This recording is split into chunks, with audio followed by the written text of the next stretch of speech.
You've tuned into The Mountain Gardener with your host, Ken Lain. Gardening it can be challenging, but with these simple insider tips, you'll reap huge rewards. Now, let's tune into today's Mountain Gardener with Ken and Lisa. Now, the mountains of Arizona were famous for our evergreen forests, pine trees mainly, junipers, Arizona cypress. There's quite a few of them, but there's so many others that are shorter, like shrub forms. So you've got lots of native manzanitas that grow here. Well, you can have that in your backyard, and it's got the striking red bark down the trunk. It's got beautiful, rich, deep forest green foliage. It's got a bell-shaped flower in spring. It has a lot going on for it, and super drought hardy. This is one you do not want to put on a drip system. It's so low care. You kind of plant it out there and water it by hand as you remember. That's a manzanita for you. Well, there's quite a few plants like that, but I would call that a fall to autumn, even into winter evergreeny kind of things. Many of them, like Nandina or heavenly bamboo. If you folks in California, this is heavenly bamboo. The rest of us, Nandina. There's lots of varieties of this. It's a broadleaf evergreen. It's got wide needle leaves to it, holds its foliage, but when it's out in full sun, gets a striking red to purple foliage. This is quite interesting. And then when it pushes its new growth in spring, it's nice, soft, bamboo-looking type of foliage. It's not bamboo. So bamboo's invasive in most landscapes. You do not want bamboo. It takes over. You can't get rid of the cluster. Snakes hide out in it. It's just too big, too aggressive. But heavenly bamboo or Nandina, it's not really it's sort of has a look to it, but it's not truly a clumping or running type of bamboo. So it's much easier to care for, much low maintenance, grows in the ground, grows in containers, grows out in raised beds. It's just got a lot going on for it. Out in full sun, it gets bright colors like reds and purples, and in the shade, just has this it's kind of like a beautiful woman with nice new highlights. Like the top edge will be nice and red, but basically it's green. So it's that. It's got a lot going on for it. And here's the beautiful thing: javelina, deer, rabbits, they don't eat it. Antelope do not bother heavenly bamboo or Nandina. It's a great plant for it's evergreen, but it's also got some fall color to it. It's a blend. It gives you that too. It's quite fun to play with from a designer standpoint because it just has this soft foliage. And with a rock yard, it's so harsh. Rock is so, well, it's just sterile.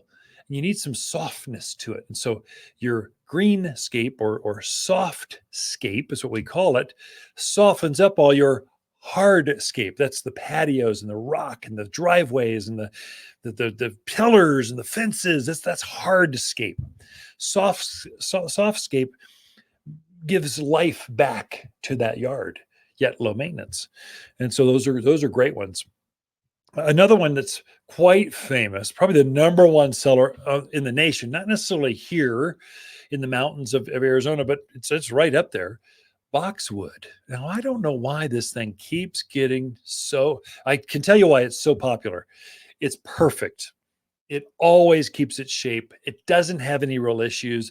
Animals don't bother it. It's a perfect, tight, full, evergreen plant. And quite honestly, for you butterfly folks, bees, pollinators, it's a great pollinator. In the spring, it blooms. When the bees first come out of hibernation, they'll use this as one of the very few food sources out in the yards. It's a great one to have out there because it's evergreen, holds its foliage, virtually takes no pruning, and it's a pollinator. Oh my gosh, it's like everything you want in a plant. They just don't get very big.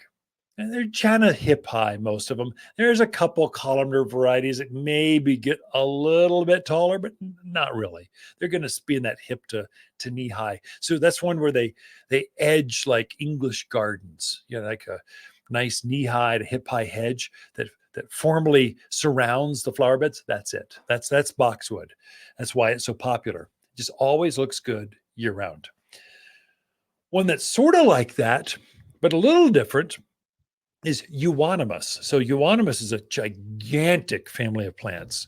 It comes in a gold tinge and a silver tinge and a solid green. It comes in head high or bigger, hedge, it's big, or it goes chest high or hip high. They got some ground cover varieties. They're called winter creepers. They're all varieties of euonymus. Most of them are evergreen. In fact, all of them are, except for one that I can think of. Burning bush, which is turning red right now as we speak. You see this beautiful kind of head high shrub out there in the yard. It's bright red. That is burning bush. It's one of the few. It's actually a euonymus. It's the same family of plants. Again, this is a huge family of plants. Most are evergreen, but that one that grows up here is a deciduous variety. That is, it loses its leaves. But before it does that, it turns this burning red, that's the name, burning bush, shrub out there that's just magnificent. I mean, it's just, if you need some red out for the fall color, that's good. And we even without foliage, the stems are quite interesting as you look at close. They've got a bark, kind of a bark covered, kind of corky looking bark to it. It's just super unusual. Florists often will take cuttings and use them in their floral arrangements. I think they'd look just quite striking with nothing but burning bush coming out of a vase. It'd just be beautiful. Without the red color, just no foliage. It's so interesting and super easy to grow. So all those are really good. A lot of the euonymus can change, have kind of like that Nandina. They can have some coloration variation to them. I would say junipers. Junipers are evergreen, obviously, but many varieties can have a purple hue or a golden hue to them. So they can have some very interesting, there's nothing lower maintenance than juniper. They get a bum rap because they have some allergy issues. The big native ones can have some allergies. Quite honestly, we only grow non-allergy, not allergy-free, but darn close to it. So the male junipers are the ones that have all the pollen. They think they're just going to populate every gal out there. So pollen goes streaming across the yard, and then you get these allergy attacks. But if you just have females, so we only grow female varieties of junipers here at Waters Garden Center because we're not starting them by seed, we're starting them by cuttings. So we can dictate male or female kind of plants. And so you get a prettier plant without all the allergy issues. But that's one, many of them turn colors. Quite interesting colors. And of course, number one seller, maybe there's two. There's one native and one big one, red-tipped photinia. This one's gigantic. So it gets 12 by 12 by 12. I mean, children, small dogs have been lost in red-tipped photinia. They can be too big. Don't put them next to the house or they will take over. Generally, they're too big for my yard, so I don't have one in my yard because I don't want to work that hard. It gets mildew, it has bugs, grasshoppers get on, deer eat it. It's just got every problem you could have, it's got it. But it is number one seller because it grows so fast that you get a lot of plant for the money, basically. So it's cheap. But it can be it's a laborious plant. It's not low maintenance. It's laborious to keep it in check. So you're always going to have your maintenance guy out there cutting on this thing 2 or 3 times a year. One that's sort of like that's a native, it's quite good. This one is low care, is silverberry, or Elaeagnus is the botanical name. You think Ellie and Agnes, put them together.